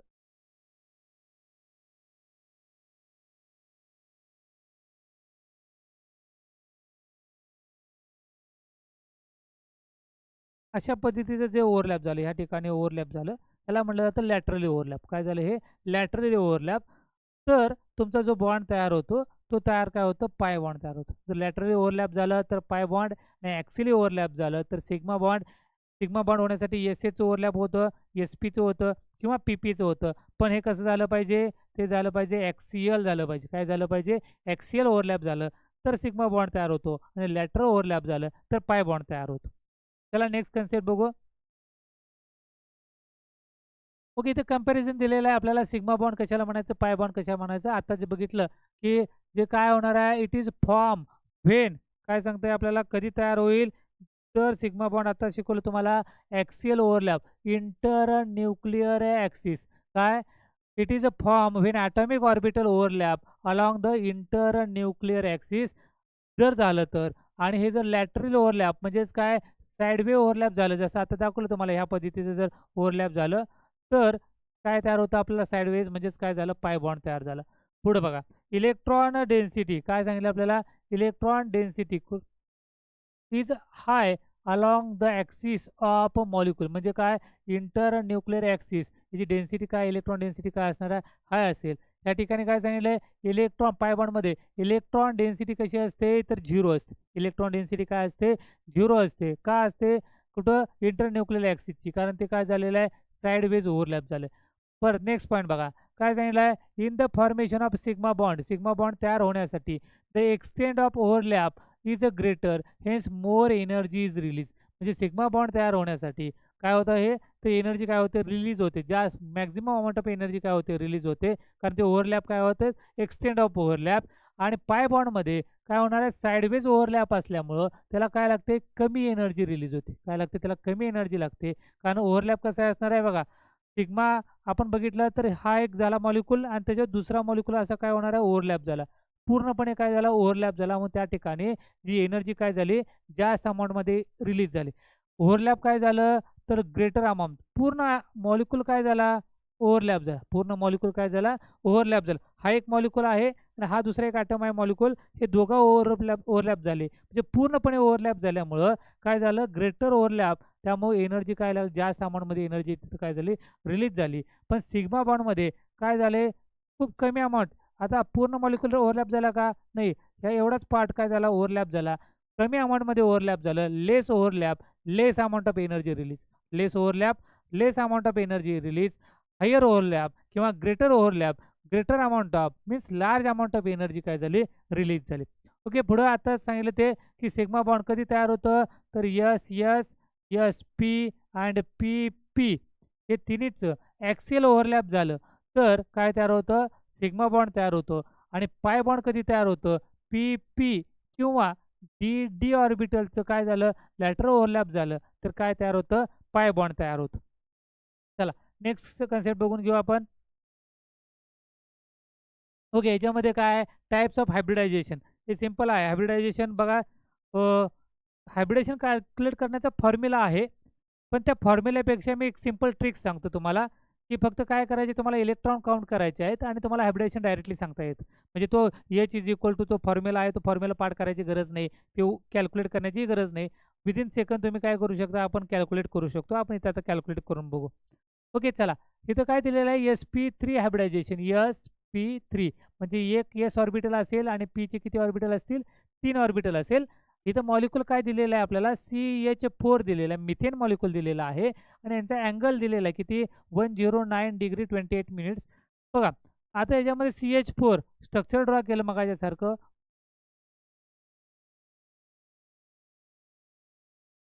कार्बन आहे, इथं हायड्रोजन, इथं हायड्रोजन, इथं हायड्रोजन. बघा 1 2 3 आणि 4 किती बॉन्ड तयार झाले? 4 बॉन्ड. मग 4 बॉन्ड तयार झाले. पहिला ऑर्बिटल काय येणार आहे? यस. यसचे किती ऑर्बिटल असतात? कालच्या लेक्चरमध्ये बघितले एकच ऑर्बिटल असतं. त्यानंतर राहिले इथे किती? 3. आता पीचे किती ऑर्बिटल असतात? तर 3 असतात. म्हणून याचं हायब्रिडेशन काय झालं? sp3 झालं. काय झालं हे? sp3. अजून एकदा सांगतो बघा. BF3 पुढचा बघून घ्या. BF3 किती बॉन्ड झाले बघा? 1 2 3 बॉन्ड झाले. 1 2 3. चला सुरुवात पहिल्यापासून जायचं आहे. सुरुवात कुठून जायचं? यस पासून. आपल्याला माहिती आहे यस मध्ये किती ऑर्बिटल प्रेझेंट आहे? 1. पी मध्ये किती आहे? 3. टी मध्ये किती आहेत? 5. एफ मध्ये किती आहेत? तर 7. हे फिक्स आहे. मग आपण काय केलं? म्हणजे समजा एक हॉटेल आहे, हॉटेलमध्ये एसची जागा कॅपॅसिटी किती आहे? एकच आहे. म्हणजे एका खोलीची. आपल्याकडे किती आहेत? आपल्याकडे 4 आहेत. आपल्याकडे किती आहेत? 4 लोक आहेत. मग येस नावाच्या खोलीमध्ये किती लोक बसतात? तर एकच विद्यार्थी बसतो, एकच लोक बसतात. मग काय केलं? ह्याच्यातलं एक कुठे गेला? येसमध्ये. शिल्लक किती राहिले आता? 3. पण 3 पीची कॅपॅसिटी किती आहेत? 3. मग राहिलेले 3 कुठे गेले? पीमध्ये. म्हणजे येसमध्ये 1 आणि पीमध्ये 3. म्हणून हायब्रिडेशन काय झालं? sp3. आता हे लक्षात घ्या. BF3 किती आहेत टोटल? 3 जण आहेत. पहिला कुठे जाणार आहे? पहिला येसमध्येच. कायम पहिला कुठे जाणार? येसमध्ये. येसची कॅपॅसिटी किती आहे? 1. म्हणजे काय गेला? येसमध्ये किती गेला? 1 गेला. आता राहिले किती? 2. आता पीची कॅपॅसिटी किती आहे? 3. 3 मध्ये दोघं बसू शकतात ना? सहज बसू शकतात. म्हणजे पीची कॅपॅसिटी किती आहे? 2. हायब्रिडेशन काय तयार झालं?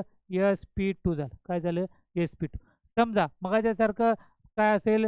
PCl5 असेल. काय असेल? PCl5. मग PCl5 किती बॉन्ड तयार झाले? तर 5 बॉन्ड तयार झाले. किती बॉन्ड तयार झाले? 5. मग 5 बॉन्ड झाले. मग बघा मगाच्यासारखंच करायचं. 5 बॉन्ड झाले. बघा पहिला कुठे जाणार आहे? येस. याची कॅपॅसिटी किती आहे? एकच. त्यानंतर राहिली किती? 4. 4 मध्ये आता मग पीची कॅपॅसिटी किती आहे? 3. म्हणजे 3 कुठे गेले? पी मध्ये. राहिले अजून किती? 1. मग राहिले त्यानंतर कोण आहे? डी. त्याच्यामध्ये किती गेला? 1. म्हणजे हायब्रिडेशन काय मिळालं आपल्याला? sp3d. काय मिळालं आपल्याला हायब्रिडेशन? sp3d. म्हणजे आपल्याला बाय कॅल्क्युलेशन काय गरज नाही. फॉर्म्युला टाका. व्हॅलन्स इलेक्ट्रॉन किती आहेत? बॉन्डिंग इलेक्ट्रॉन किती आहेत? हे कॅल्क्युलेट करायची गरज नाही. डायरेक्टली बॉन्ड काउंट करायचं. ह्या मेथडनं तुम्हाला काय करायचं? त्याचं हायब्रिडायझेशन कॅल्क्युलेट करायचं. ते या ठिकाणी आता हायब्रिडायझेशन दिलेलं आहे. या ठिकाणी बघा CH4चं कॅल्क्युलेट केलं, मिळालं आपल्याला काय? sp3 मिळालं. काय मिळालं आपल्याला? sp3. आता इथं बघा BF3 म्हणजे 3 बॉन्ड आहेत. sp आणि 2. आता BeCl2 किती बॉन्ड आहेत? 2. म्हणजे यस आणि काय मिळालं आपल्याला? पी.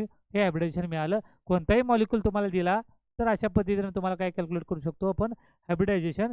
यामध्ये अजून एक लक्षात ठेवायचं आहे की अँगल किती? sp2 असेल तर हा अँगल मिळणार आपल्याला 120. sp असेल तर अँगल किती मिळणार आपल्याला? 180 डिग्री हा अँगल भेटणार आहे. त्यानंतर पुढे काय विचारले आपल्याला? Electronic configuration of a diatomic molecule. काय विचारले आपल्याला? Electron configuration of diatomic molecule. Diatomic मॉलिक्यूलचे इलेक्ट्रॉनिक कॉन्फिगरेशन म्हणजे O2 F2 Cl2 असे जे मॉलिक्यूल आहेत आपल्याला त्यांचे काय करायचे? तुम्हाला इलेक्ट्रॉनिक कॉन्फिगरेशन कॅल्क्युलेट करायचे आहेत. ते ह्या ठिकाणी दिलेले आहेत आपल्याला. O2 F2चं आणि हे B2 C2 आणि N2. ते increasing order of energy level diagram. आता ही जी ट्रिक्स आहे ती तुम्हाला मी एक्झाम्पल सॉल्व्ह करताना सांगतो की जे लक्षात ठेवायचं आहे ते कसं लक्षात ठेवायचं त्या पद्धतीनं. जसं आपलं सिम्पल आहेत. कसं आहे? इलेक्ट्रॉनिक कॉन्फिगरेशन आपण लिहितो. कसं लिहितो आपण? लिहितो 1s2 2s2 2p6. त्याच पद्धतीचं आहे. हे वेगळं आहे का? नाही. पण पी मध्ये कोण प्रेझेंट आहे? px असतो, py असतो, pz प्रेझेंट असतो. तर हे थोडंसं लक्षात घ्या हे सिक्वेन्स. पण हे जे क्वेश्चन सॉल्व्ह करताना मी ट्रिक्स आहे ते ट्रिक्स सांगेन तुम्हाला आणि ते ट्रिक्स फॉलो करायचे आणि तुम्हाला काय करायचे? सॉल्व्ह करायचे. ॲक्च्युली हे कसं आहे तर एमओटी डायग्राम तुम्हाला ड्रॉ करायचे. काय करायचे आहे? एमओटी डायग्राम ड्रॉ करायचे आणि त्यानुसार आपल्याला कॅल्क्युलेट करावं लागतं. बरं हे सिक्वेन्स लक्षात ठेवा. काय आहे? पहिल्यांदा 1s1 काय? सिग्मा काय? 1s. सिग्मा आणि सिग्मा स्टार ह्याच्यामध्ये समजून घ्या. सिग्मा असेल तर त्याला म्हणायचं बॉन्डिंग आणि जर सिग्मा स्टार असेल तर त्याला म्हणायचं अँटी बॉन्डिंग. तर तुम्हाला क्वेश्चन विचारतील बॉन्डिंगमध्ये किती इलेक्ट्रॉन प्रेझेंट आहेत आणि अँटी बॉन्डिंगमध्ये किती इलेक्ट्रॉन प्रेझेंट आहेत. त्याच्या रिलेटेड क्वेश्चन असतील तर आपण सॉल्व्ह करून घेऊ. तर लक्षात ठेवा. म्हणजे पहिला जो इलेक्ट्रॉन गेला तो कुठं गेला? सिग्मा. तर सिग्मा नंतर म्हणजे ह्या पद्धतीचा झाला. त्या ऑर्बिटल डायग्राम आहे त्या पद्धतीची डायग्राम असते बघा. म्हणजे काय मिळालं आपल्याला? सिग्मा. कोणता सिग्मा आहे? 1s. आणि इथं काय आहेत? म्हणजे या ठिकाणी होईल काय? सिग्मा 1s इथं होणार आहे सिग्मा स्टार 1s. एक आहे बॉन्डिंगमध्ये, दुसरा काय अँटी बॉन्डिंगमध्ये. तर सिग्मामध्ये आता मॉलिक्यूल आपण काय घेणार आहे त्यानुसार आहे.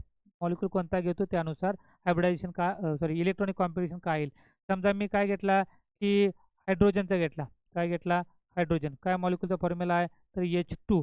बघा या ठिकाणी काय येणार आहेत, या ठिकाणी येतं ॲटॉमिक ऑर्बिटल. काय येतं हे ॲटॉमिक ऑर्बिटल कोणाचं हायड्रोजनचं.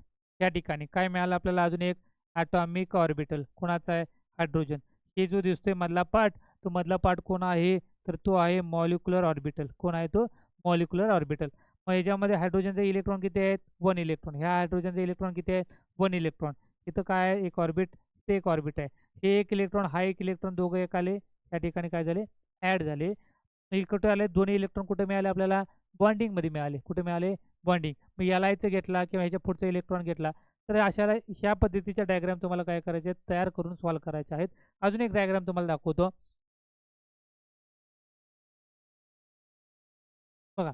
एक डायग्राम ड्रॉ केलेले कशाचे आहे यालायची लिथियम 2ची. बघा आता ह्याच्या खाली अजून एक पाहिजे. म्हणजे हे काय डायरेक्टली काय लिहिले 2Hचं लिहिले, त्याच्या आधी अजून एक येईल बघा आपल्याला. म्हणजे ही डायग्राम आहे एनर्जी. हे काय आहे एनर्जी वर्सेस आहे. मग काय होणार आहे हे 2H आहे. म्हणजे ह्या ठिकाणी काय होणार आहे बघा 1Hचं राहिलं ना. मग काय होणार आहे इथं काय होणार आहे या पद्धतीनं होईल बघा.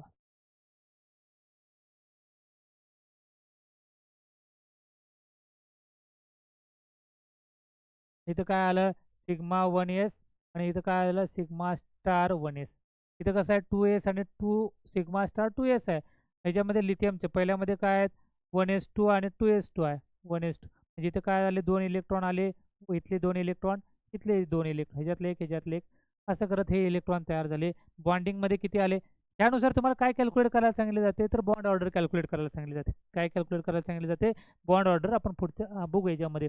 तर बॉन्ड ऑर्डर कॅल्क्युलेट करत असताना काय करतो आपण bond order non bonding minus काय करतो बॉन्डिंग करतो. काय करतो याच्यामध्ये नॉन बॉन्डिंग मायनस काय करतो bonding divide by sorry non bonding नाही त्याला अँटी बॉन्डिंग म्हटलं जातं किंवा नॉन बॉन्डिंग ठीक आहे. तर बॉन्डिंग मायनस अँटी बॉन्डिंग करायचं असतं. म्हणजे फॉर्म्युला बघा बॉन्ड ऑर्डरचा. त्याच्यासाठी सुद्धा मी ट्रिक सांगतो तुम्हाला बॉन्ड ऑर्डर कॅल्क्युलेट करण्यासाठी. हे डायग्राम ड्रॉ करायची गरज नाही. विदाउट अ डायग्राम ड्रॉ करता तुम्ही कशाचीही तुम्ही बॉन्ड ऑर्डर कॅल्क्युलेट करू शकता.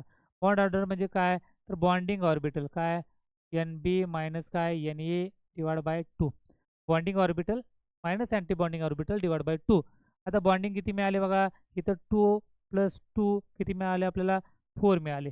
मायनस अँटी बॉन्डिंग काय मिळाले इथं 2. वर काय आहे का काहीच नाही. म्हणजे किती झाले 2 डिवाइड बाय काय झालं 2. 4 - 2 किती मिळाले आपल्याला 2 डिवाइड बाय 2.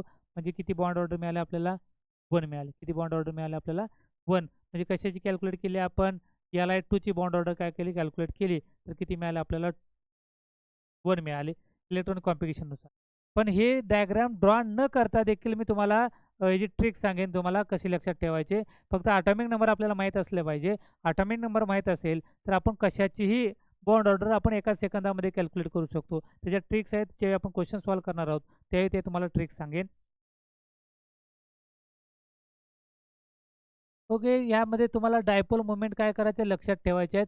या ठिकाणी HF आहे SCL आहे त्यांचे डायपोल मुवमेंट तुम्हाला लक्षात ठेवायचे आहेत. विचारतील तुम्हाला डायपोल मुवमेंट. या ठिकाणी SCLचा आतापर्यंत 2-3 वेळा क्वेश्चन्स विचारलेला आहे. तर जॉमेट्री आपल्याला माहिती आहे लिनियर आहे अँग्युलर आहे बेंट आहे तुम्हाला समजते. आता त्याच्यामध्ये काय त्याच्यामध्ये किती आहे 2 आहेत. बॉन्ड ऑर्डर किती मिळाले आपल्याला हे लिनियर आहे. इथे लिनियर मॉलिक्युल हा लिनियर आहे. ओके तर त्या पद्धतीनं काय केले बॉन्ड ऑर्डर दिलेली आहे. तर त्याच्यामध्ये डायपोल मुवमेंट तुम्हाला दिलेत किती 1.03 किंवा 1.91 हे बॉन्ड ऑर्डर तुम्हाला काय करायचे लक्षात ठेवायचे आहेत. वेगवेगळे कंपाऊंड दिलेत. हे AB टाईप आहेत म्हणजे 2 असतील A आणि B. AB टाईप म्हणजे एक सेंट्रल मेटल आयटम असतील 2 बाकीचे. त्यानंतर AB3 म्हणजे 3 NH3 NF3 BF3 AB4 CH4 CHCl3 किंवा जसं आपण लिनियर अँग्युलर ट्रायगोनल पिरॅमिडल किंवा टेट्राहायडल हायब्रिडायझेशननुसार. तर त्या पद्धतीचे हे मॉलिक्यूल आहेत. फक्त तुम्हाला काय करायचे त्याच्यामध्ये डायपोल मुवमेंट लक्षात ठेवायचे आहे. त्यानंतर फेझॅन रूल्स. आता हा जो क्वेश्चन्स आहे त्याच्यावर काय क्वेश्चन्स विचारतील तर विचारतील covalent character in a ionic bond. आपल्याला काय कॅल्क्युलेट करायला सांगितलं जाईल कोव्हॅलंट कॅल्क्युलेट करायला सांगितलं जाईल कोव्हॅलंट कॅरेक्टर कॅल्क्युलेट करायला सांगितलेलं कशामध्ये, आयोनिक बॉन्डमध्ये. मी इथे एक्झाम्पल दिलेलं आहे बघा. NaCl आहे, BeCl2 आहे आणि AlCl3 आहे. आणि ह्याच्यामध्ये तुम्हाला कुणाचं कोव्हॅलंट कॅरेक्टर जास्त आहे कशामध्ये, आयोनिक बॉन्डमध्ये, हे तुम्हाला ओळखायला विचारलं जाईल. मग आधी काय बघायचं आपल्याला, तर कॅटायन काय पाहिजे, स्मॉल पाहिजे. मग कॅटायन स्मॉल करण्यासाठी त्याचं कॅटायन कसं तयार होईल बघा, तर ते होईल, काय होईल, तर ते होणार आहे Na+, एक Cl आहे, इथं काय होणार आहे Be2+, कारण 2 Cl आहेत, आणि Al+3 का, तर 3 Cl आहेत. मग ह्या तिन्ही कॅटायनमध्ये Na+, Be2+ आणि Al3+ मध्ये कोण स्मॉल आहे ते बघायचं. जो स्मॉल आहे त्याचं कोव्हॅलंट कॅरेक्टर काय असणार आहे, जास्त असेल. बघा या ठिकाणी काय कोव्हॅलंट कॅरेक्टर, काय स्मॉल कॅटायन असेल तर त्याचं काय असणार आहे, कोव्हॅलंट कॅरेक्टर काय असेल, जास्त असेल. किंवा ज्याच्यामध्ये ग्रेटर चार्ज ऑन आयन्स, आयनवर जर काय चार्ज जास्त असेल तर तो कोव्हॅलंट कॅरेक्टर आपल्याला जास्त दाखवतो. तर इथे बघा चार्ज कुणामध्ये जास्त आहे, Al वर +3 चार्ज आहे, त्यानंतर कोण आहे Be, आणि त्यानंतर कोण आहे Na. मग आपल्याला इन्क्रीजिंग काढायचं असेल तर अशा पद्धतीनं तयार होईल. म्हणजे सगळ्यात जास्त कुणाला भेटणार आपल्याला, Al3+. म्हणजे ज्याचा चार्ज जास्त, ग्रेटर चार्ज काय होणार आहे, कोव्हॅलंट कॅरेक्टर काय असणार आहे, जास्त असेल. त्याच्या बरोबर अपोजिट कोण आहे, आयोनिक कॅरेक्टर. जर तुम्हाला आयोनिक कॅरेक्टर विचारले, आयोनिक कॅरेक्टर, तर ज्याचं लार्ज कॅटन असेल, कॅटनची साईज लार्ज असेल, आण्यांची साईज स्मॉल असेल, किंवा लोअर चार्ज असेल, तर त्याचं आयोनिक कॅरेक्टर काय असणार आहे, जास्त असणार आहे. अजून साईजवरून बघून घ्या आज एक. ह्याच्यामध्ये आपल्याला ह्याच्यावरून समजलं की ज्याच्यावर काय असेल, चार्ज जास्त असेल, ज्याच्यामध्ये बघितलं आपण की Al वर चार्ज काय होता, जास्त होता, म्हणून कोव्हॅलंट कॅरेक्टर त्याच्यामध्ये काय मिळालं आपल्याला, जास्त कॅरेक्टर मिळालं. साईजमध्ये काय, की ज्याची साईज सगळ्यात कमी आहे, त्याची साईज कोणाची कमी आहे, तर Al3+. कशी आहे ते बघून घेऊ आपण.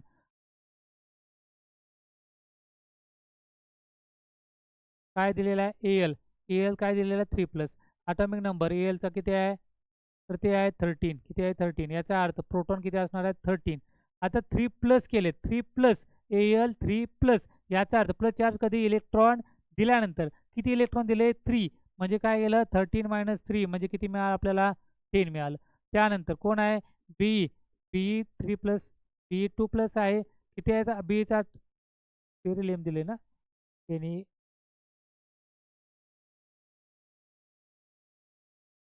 एकच एक्झाम्पल बघू आपण. बी नाही, त्या ठिकाणी काय आहे, Mg दिलेला आहे.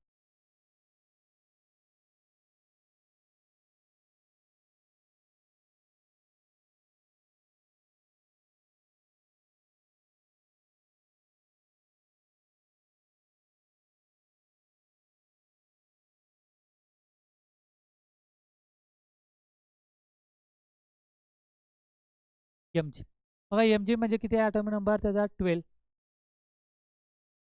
Mg2+. प्रोटॉनची संख्या किती असणार, 12. 2 मायनस केले, किती मिळालं आपल्याला, 10. त्यानंतर Na आहे, Na+. ॲटॉमिक नंबर किती आहे त्याचा, 11 आहे. आणि किती इलेक्ट्रॉन दिले, एक दिलेला आहे, याचा अर्थ किती झाले, 10 झाले. प्रोटॉनची संख्या बघा याच्यामध्ये, तर प्रोटॉन संख्या ॲल्युमिनियम किती आहे, 13 आहे, आणि इलेक्ट्रॉनची संख्या किती आहे, 10 आहे. अट्रॅक्शन पॉवर कुणाची वाढेल, तर Al3+. कशाची वाढेल, Al3. जेवढी अट्रॅक्शन वाढेल तेवढी साईज काय होणार आहे, कमी होणार. Attraction increases, size decreases. म्हणजे सगळ्यात कमी साईज कुणाची भेटेल आपल्याला, Alची. सगळ्यात कमी साईज कुणाची भेटेल, Alची. Al नंतर कोणाची भेटणार आहे आपल्याला, सगळ्यात Mg, आणि Mg नंतर कोण भेटणार आपल्याला, Na. ज्याची साईज कमी बघा, स्मॉल कॅटायन म्हणजेच काय, covalent character increases. Small cation covalent character काय होते, इन्क्रीज होते. म्हणजे आपल्याला ही जी ऑर्डर दिलेली आहे, चार्जवरून पण असेल किंवा साईजवरून देखील आपल्याला काय भेटेल, सेम सिक्वेन्स भेटेल, increasing order of covalent character in a ionic bond. Okay, याच्यावर क्वेश्चन्स येतील तुम्हाला. त्यानंतर नेक्स्ट, हां, इथे काय दिलेलं, सिम्पलच, resonance structure of CO3 - ion and ozone. आपल्याला फक्त रेझोनन्स करायचं आहे, याच्यामध्ये विशेष असं काही नाही रेझोनन्स ड्रॉ करण्यासाठी. बघा इकडं, म्हणजे आपल्याला फक्त फॉर्मल चार्ज वगैरे कॅल्क्युलेट करण्यासाठी असे क्वेश्चन्स तुम्हाला विचारले जातील. हा इलेक्ट्रॉन आहे, निगेटिव्ह चार्ज या ठिकाणी ड्रॉप होईल, हा डबल बॉन्ड ब्रेक होईल, आणि इथं काय होणार आहे, निगेटिव्ह चार्ज. इथं आला निगेटिव्ह चार्ज, परत काय होणार आहे, हा इथला निगेटिव्ह चार्ज आहे, तो निगेटिव्ह चार्ज या ठिकाणी ड्रॉप होईल, आणि निगेटिव्ह चार्ज ड्रॉप झाला, हा डबल बॉन्ड ब्रेक होऊन या ठिकाणी काय तयार होणार आहे, निगेटिव्ह चार्ज तयार होणार आहे. सेम हे कंटिन्युअसली काय होतं, रेझोनन्स होईल. फॉर्मल चार्ज आपल्याला प्रत्येकाचा कॅल्क्युलेट करायचा असतो. म्हणजे फॉर्मल चार्ज ह्या ओचा वेगळा असेल, ह्या ओचा असेल, ह्या ओचा वेगळा, हे फॉर्मल चार्ज तुम्हाला वेगळा कॅल्क्युलेट करायला सांगितलं जाईल. सेम ते कशामध्ये आहे, तोच ओझोन आहे, फक्त तुम्हाला सिंगल बॉन्ड असेल ह्यामध्ये सिंगल बॉन्ड, तर त्याची बॉन्ड लेंथ किती दिलेली आहे 148 पिकोमीटर. जर डबल बॉन्ड असेल तर त्याची बॉन्ड लेंथ किती आहे 120 पिकोमीटर. म्हणजे सिंगल बॉन्ड असेल तर बॉन्ड लेंथ त्याची जास्त आहे, किती 148 पिकोमीटर आहे, आणि त्याची बॉन्ड लेंथ किती आहे 121 काय पिकोमीटर आहे. त्याच्या रिलेटेड काय विचारलं जाईल तुम्हाला कॅल्क्युलेट करण्यासाठी, फॉर्म्युला चार्ज कॅल्क्युलेट करायला सांगितला जाईल. ओके, हे काय दिलं फॉर्मल चार्ज. ओके, हा फॉर्मल चार्ज आता आपण बघितला तोच आहे. काय बघायचं आहे, valence electron minus non bonding electron minus bonding electron divide by 2. हा फॉर्म्युला व्हीई म्हणजे काय, number of valence electron. V म्हणजे काय, number of valence electron. N E म्हणजे काय, तर total number of non bonding electron. Total number of non bonding electron. BE म्हणजे काय, total number of bonding electron और शेअर इलेक्ट्रॉन. हा formula वापरायचा आहे, valence electron minus non bonding electron minus bonding electron divide bye काय करायचं आपल्याला 2. आणि बॉन्ड ऑर्डर मगाशीच बघितला आपण फॉर्म्युला. तर काय फॉर्म्युला आहे, तर एन बी म्हणजे काय, number of electron in bonding minus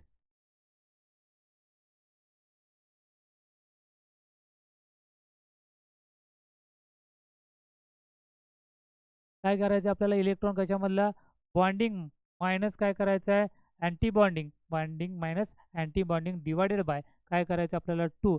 हा फॉर्म्युला वापरला की तुम्हाला काय भेटणार आहे, बॉन्ड ऑर्डर भेटेल.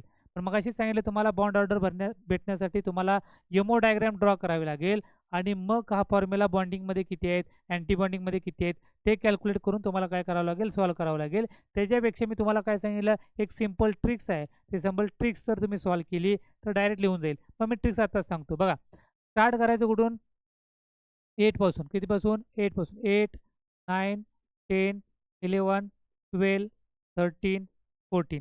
त्याच्या पुढं जायचं सेम ॲज इट इज 14, काय झालं 15 16 17 18 19 20. त्याआधी लिहून घ्यायचं. ओके, आणि लिहून घेतल्यानंतर सुरुवात कशापासून करायची, तर ते 0 पासून करायची. म्हणजे पहिले ऑर्डर काय आली, बॉन्ड ऑर्डर 0, इथे आली 0.5 1.0 1.5 2.0 2.5 आणि काय मिळालं आपल्याला 3.0. आता ही जी दिलेली आहे मध्ये ते काय आहे, ते आहे बॉन्ड ऑर्डर. ते काय आहे, बॉन्ड ऑर्डर. आणि हे जे हा जो नंबर आहे ना, हाही नंबर आहे, हा आहे total number of electron. Total number of काय इलेक्ट्रॉन. किंवा आपण काय केलं, एक्झाम्पल बघू आपण, कार्बन C2 मॉलिक्यूल तयार झाला. कोणता मॉलिक्यूल तयार झाला, C2. किंवा अजून एखादा मॉलिक्यूल घेतला आपण, O2 नावाचा मॉलिक्यूल तयार झाला. मग O2 नावाच्या मॉलिक्यूलला, ऑक्सिजनला तुम्हाला एमओटी डायग्राम ड्रॉ करावं लागेल. त्याच्यापेक्षा ॲटॉमिक नंबर याचा किती आहे 8, एका ऑक्सिजनचा 8, टोटल किती झाला 16 झाला. 16 कुठे बघायचं, या ठिकाणी. म्हणजे O2 ची बॉन्ड ऑर्डर किती आली, 2 आली. इतके सिंपल आहे. N2चं घेतलं बघा, नायट्रोजन. एका ॲटॉमिक नंबर नायट्रोजनचं किती आहे 7, 2 नायट्रोजन झाले, 7 + 7 किती झाले 14 इलेक्ट्रॉन, किंवा 14 झालं. 14 कुठं प्रेझेंट आहे बघा, या ठिकाणी. म्हणजे N2चं किती बॉन्ड ऑर्डर मिळालं आपल्याला 30. म्हणजे डायग्राम ड्रॉ न करता ही सगळी एमओटी वगैरे ड्रॉ करा, ते इलेक्ट्रॉनिक कॉम्पिटिशन लक्षात ठेवा. त्यापेक्षा ही सिंपल ट्रिक्स आहे. 8 पासून स्टार्ट करायचं 14 पर्यंत, परत 14 पासून काय करायचं 20 पर्यंत, आणि बॉन्ड ऑर्डर स्टार्ट करायची 0 पासून ते कितीपर्यंत जाईल 3 पर्यंत. कोणताही क्वेश्चन याच्यावर येऊ दे, तुम्ही इझिली सॉल्व्ह करू शकता. म्हणजे ते काय डायग्राम ड्रॉ करायची गरज पडणार नाही. आजच्या लेक्चरला आपण केमिकल बॉन्डिंग, त्याच्या रिगार्डिंग सगळ्या कन्सेप्ट म्हणजे ज्या कन्सेप्टवर MST CETला जेवढे क्वेश्चन्स आलेले आहेत त्याच्या रिगार्डिंग ज्या सगळ्या कन्सेप्ट आहेत त्या कन्सेप्ट आपण या ठिकाणी ह्या लेक्चरमध्ये कंप्लीट केलेल्या आहेत. नेक्स्ट लेक्चरला आपण MST CETला आलेले ते क्वेश्चन्स ह्या कन्सेप्टचा वापर करून सॉल्व्ह करणार आहोत. तर नेक्स्ट लेक्चर आपलं काय होणार आहे, तर MCQ questions regarding to chemical bonding हे आपण घेणार आहोत. काय अडचण असेल, काय असेल तर तुम्ही कमेंट बॉक्समध्ये सांगू शकता. तुमची 100% मदत केली जाईल. ओके, धन्यवाद.